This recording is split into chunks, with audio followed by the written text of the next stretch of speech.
when it comes to setting the most important strategic components of your overall growth strategy, KPIs is probably up there as 1A for what you want to make sure that you're setting, just for sort of organizational clarity, but also for individuals. The ability to set clear expectations about what success looks like so that you can sort of measure performance over time, provide feedback, adjust goals accordingly or allocate resources. KPIs are, one of the most crucial measurement tools you have in your tool belt to be able to sort of improve the growth prospects of your business. It'll tell you if something's working, it'll tell you if something's not working, it'll tell you if you have an overperforming or an underperforming employee. And it gives you sort of that ongoing real-time feedback to be able to sort of understand if you're on track for a lot of your strategic goals. So in the document, the KPI goals document, a few of the data fields that you're going to want to sort of keep in mind, naming it. Typically you're either sort of growing something or you're reducing a number. So growing would be, monthly contacts or appointments or closed deals for an individual if you're maybe sort of a sales-driven organization. If you're trying to sort of increase organic traffic on a month-over-month basis, that might be sort of a marketing-focused one. Or if you're trying to reduce unsubscribers for an email list. So, KPIs, you have to sort of think about what are the most important things that are running your business, things that you want to keep track and improve, because and then how you're going to sort of allocate that either for delegate that to individuals on your team, or doing it, on yourself. So keep track of what the metric is. If it's contacts, if it's appointments, if it's closed deals, if you're sales driven, if it's more marketing driven, it might be, tickets, it might be, email subscribers. If you're customer support driven, it might be closed tickets. But each of these systems that you're using to run your business, if you're using a chat application to do customer support and lead gen, that stuff is bringing in data, and you'll be able to access most of that through the systems that you're using. It'll give you sort of analytic and reporting feedback for the most part. Sometimes you might have to go digging for it a little bit, but for the most part, it'll provide analytics to you. And if it's not, then it may be time to sort of consider something else. Period start date and period end date. So this is really more for, if you're trying to grow a monthly contact list, obviously you want to sort of keep track of the individual periods that this KPI goal is being set for. So if it's for, March, obviously it's going to be, March 1 to end of March. Quarters, you're going to want to sort of keep track of what those quarters are. But this is just for you to sort of understand where you're standing for, that individual, for that individual timeline. And so typically, KPIs either are daily, weekly, monthly, quarterly, or annually. So you really have sort of like 5 options. I mean, if you wanted to go like, bi-weekly or something like that and really sort of get nifty with it, you can. But I'd sort of keep it simple.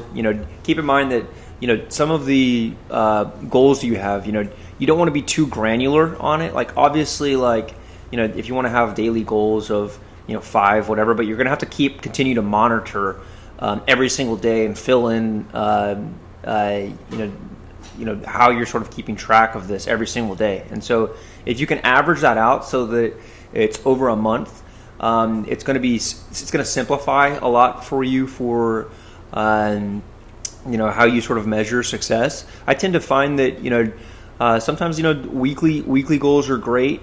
But daily goals, it can be sort of here and there if you want to sort of keep track of daily activity. Sometimes I find that's a little bit too granular. Monthly goals is a bit of a sweet spot. Quarterly goals is great if you run in a sort of a larger organization, but it can still be very fruitful if you're doing sort of sales stuff and you sort of maybe just beginning to ramp up, because sometimes sales is so like if you're actually using it as a sort of performance management tool, then you want to, sometimes people have an off month, but they have a killer, other month, right? And so averaging that out so that you can keep track of quarters, and you can do more than one, timeline goal for each individual. Just sort of remember to keep the goal type, keep track of what it is so that, people sort of understand what they're being measured by and what the timelines are. Obviously, setting the owner for who is going to be responsible for this, and then setting goals. So setting a goal is more art than science. It's going to take a little bit of experimentation because more often than not, you're just you don't have a lot of data. I mean, if you do have data about how quickly you're growing and how quickly you'd like to grow, great. But a lot of times you're sort of swinging in the dark about how you're sort of setting goals.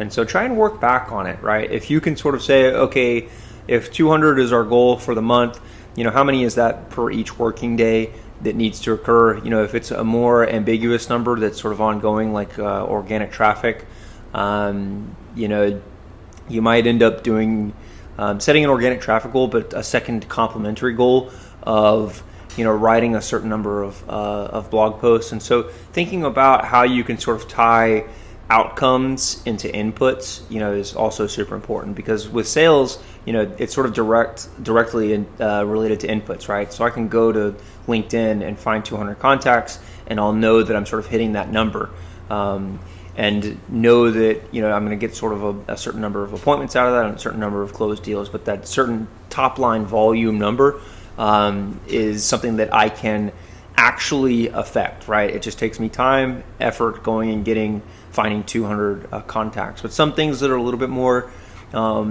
ambiguous, try and find a goal that can be tied to inputs, because saying you want to hit 100,000 monthly viewers on your website isn't like a snap of the fingers sort of thing, right? But the inputs that are going to be involved with that might be that you're having sort of 5-6 blog posts a month, and you're tying that to a person. So and then obviously keep the status above target, average, or below target. You can do division on this to sort of understand percentages, and then through that you can sort of keep track of these things. And so one thing that this doesn't do, though, it doesn't keep track of individual goals over time, the performance of this. So meaning that if you want to sort of say this is a monthly contacts, it would do it for this month, but then you'd have to sort of refresh that, and you wouldn't have that data. So you'd need to sort of come up with some sort of a system that manages that. So jumping into this, so this is probably one of the more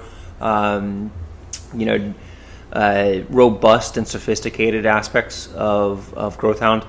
So it actually integrates with around 2,000 applications via another integration. So you can integrate CRM data, customer support data, design, technical, secure, like anything, right? Sales data.